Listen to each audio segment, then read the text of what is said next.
القلب إيمانا ويبقى العقل. اعوذ باللہ من الشیطان الرجیم، بسم اللہ الرحمن الرحیم، اطیعوا اللہ و اطیعوا الرسول۔ آج کا میرا ٹاپک، جیسا کہ آپ نے عنوان دیکھا ہے، کہ حضور صلی اللہ علیہ وسلم کے والدین کے بارے میں ہے کہ آیا ان کے والدین جنتی ہیں یا جہنمی۔ تو یہ سوال جو پوچھنے والے ہیں کاشف، انہوں نے لاہور سے یہ سوال پوچھا ہے اور انہوں نے اسکرین شاٹ فیس بک سے لے کر بھیجا ہے۔ اور دراصل یہ سوال جو پوچھا گیا تھا وہ شیخ عاصم الحکیم ہیں، جو کہ آپ اسکرین پر ان کا سوال بھی انگلش میں اور جواب بھی دیکھ رہے ہیں جو ان سے پوچھا گیا۔ آپ پاس کر کے دیکھ بھی سکتے ہیں۔ ان سے پوچھا گیا تو انہوں نے مجھ سے پوچھا کہ بھئی ہم نے تو یہی سنا کہ حضور صلی اللہ علیہ وسلم کے والدین جنتی ہیں، تو آپ بتائیں کہ اس کا یہ تو کہہ رہے ہیں کہ وہ جہنمی ہیں، تو اس کے بارے میں کیا حکم ہے؟ تو دیکھیں بھائی، ایسا ہے کہ اس کے بارے میں دو گروہ ہیں۔ ایک گروہ کہتا ہے کہ وہ جنتی ہیں، دوسرا گروہ کہتا ہے کہ وہ جہنمی ہیں۔ اہل سنت والجماعت کا جو اس بارے میں عقیدہ ہے وہ یہی ہے کہ اس بارے میں زیادہ تر یہی ہے کہ توقف اختیار کیا جائے، خاموش رہا جائے، کیونکہ اس کا عقائد کے ساتھ کسی قسم کا کوئی تعلق نہیں ہے۔ کسی حدیث، کسی آیت میں یہ نہیں ہے کہ قیامت والے دن آپ سے یہ نہیں پوچھا جائے گا کہ آپ کا اس بارے میں کیا ایمان ہے کہ حضور صلی اللہ علیہ وسلم کے والدین جنتی ہیں یا جہنمی ہیں۔ آپ سے نماز، روزہ، حضور صلی اللہ علیہ وسلم کی ختم نبوت سے متعلق ایمان، اللہ تعالیٰ پر ایمان وغیرہ وغیرہ جو بھی ایمانیات سے متعلق ہیں وہ سب کچھ پوچھا جائے گا۔ حضور صلی اللہ علیہ وسلم کے والدین کے بارے میں نہیں پوچھا جائے گا۔ اس لیے زیادہ تر علماء یہ کہتے ہیں اس کے بارے میں توقف اختیار کیا جائے۔ حدیث میں یہ بھی ہے کہ بالکل آتا ہے، صحیح حدیث ہے صحیح مسلم کی، کہ حضور صلی اللہ علیہ وسلم نے ایک دفعہ فرمایا کہ میرے والدین جو ہے نا وہ جہنمی ہیں۔ اسی طرح ایک حدیث میں جس کا مفہوم ہے کہ صحیح مسلم کی جو حدیث ہے اس کا مفہوم ہے کہ ایک عربی آیا تو ان نے جب حضور صلی اللہ علیہ وسلم سے والدین کے بارے میں پوچھا تو حضور صلی اللہ علیہ وسلم نے فرمایا کہ وہ آگ میں ہیں، مفہوم ہے اس کا۔ اسی طرح دوسری حدیث میں ہے کہ حضور صلی اللہ علیہ وسلم نے کو کیا کہتے ہیں اپنی والدہ کی مغفرت سے منع فرما دیا گیا تھا، اس کا حدیث کا مفہوم ہے۔ تو جس سے بعض علماء کہتے ہیں کہ یہ ظاہر ہوتا ہے کہ وہ جہنمی ہیں، جبکہ بعض لوگ کہتے ہیں کہ وہ جنتی ہیں، اور جو ان کے دلائل ہیں وہ یہی کہتے ہیں کہ حضور صلی اللہ علیہ وسلم کے والدین کو دوبارہ زندہ کیا گیا اور وہ حضور صلی اللہ علیہ وسلم پر ایمان لے کر آئے۔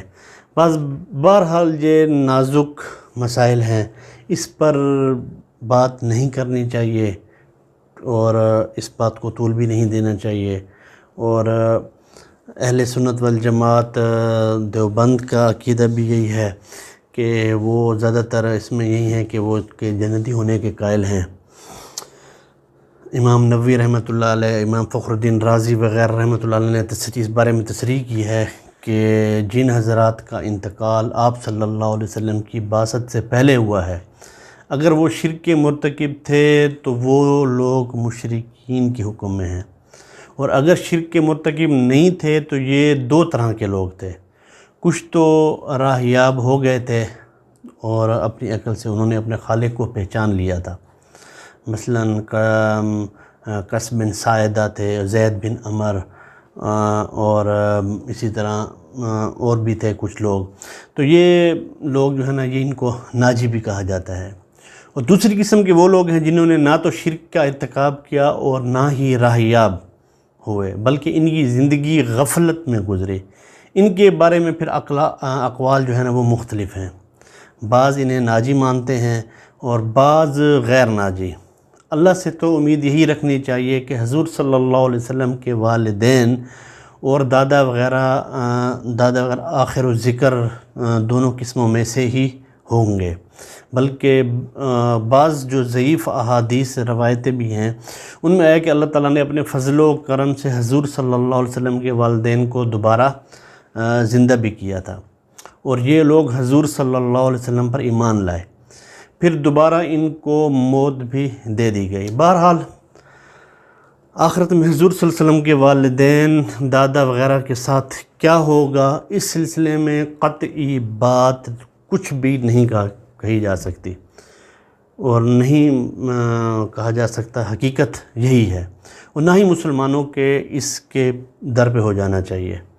اس لیے کہ یہ کوئی عقائد سے متعلق مسئلہ ہے ہی نہیں ہے، اور نہ ہی اس سے متعلق آپ سے کوئی سوال ہوگا۔ تو مسلمانوں کو چاہیے کہ ایسی چیزوں میں اپنا قیمتی وقت ضائع کرنا ہی نہیں چاہیے، کہ جس کا دنیا میں نہ کوئی فائدہ ہے اور نہ ہی آخرت میں اس کا کوئی فائدہ ہے۔ ان چیزوں میں وقت لگائیں جس کا دنیا میں بھی فائدہ ہو اور آخرت میں بھی فائدہ ہو، اور اعمال کا دنیا اور آخرت میں جس چیز میں فائدہ ہو، اور ایسے مسئلے میں بحث نہ ہی کرنی چاہیے۔ اس مسئلے میں بحث کرنے سے بسا اوقات ایسی بات بھی زبان پر آ سکتی ہے، یا قلم سے ایسے الفاظ بھی نکل سکتے ہیں جو خلاف ادب ہوں، تو اس مسئلے پہ اس لیے توقف اور سکوت اختیار کرنا ہی بہتر ہے۔ لیکن اس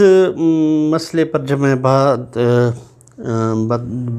کر رہا تھا تو ایک آیت جو ذہن میں آئی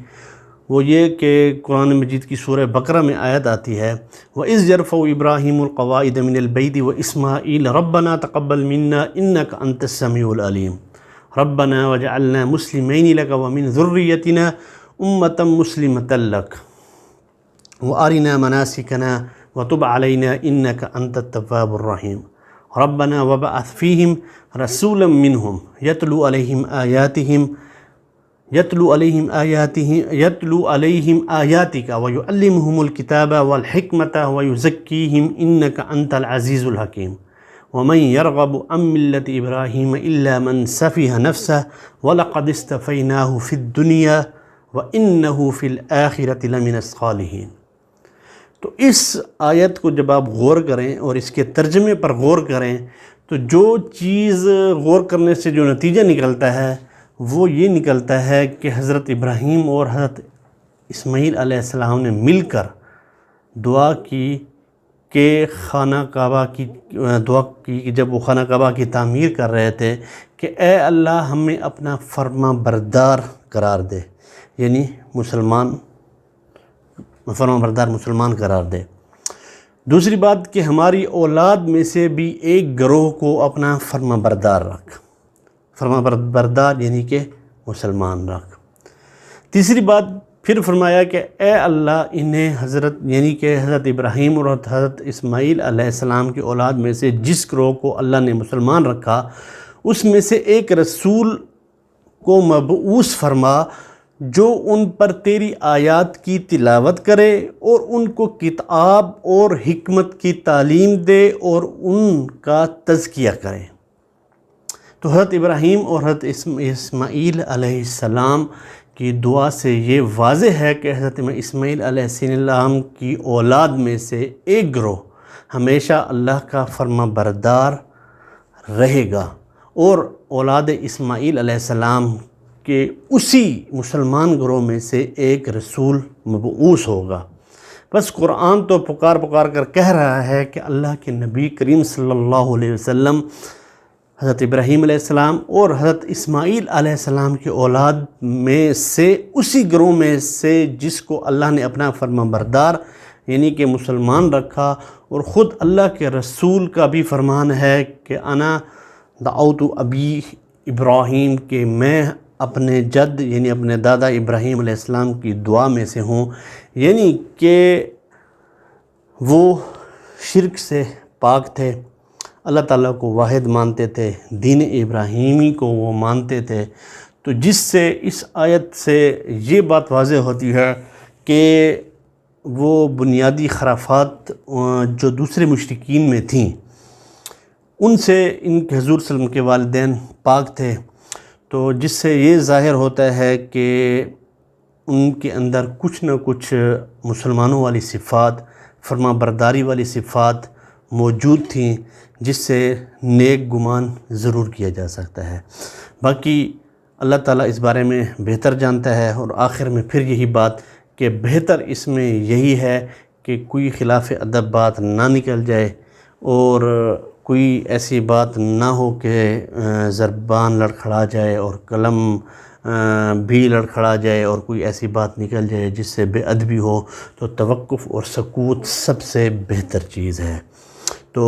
اس بارے میں خاموشی ہی سب سے بہتر چیز ہے۔ وما علینا الا البلاغ۔ السلام علیکم۔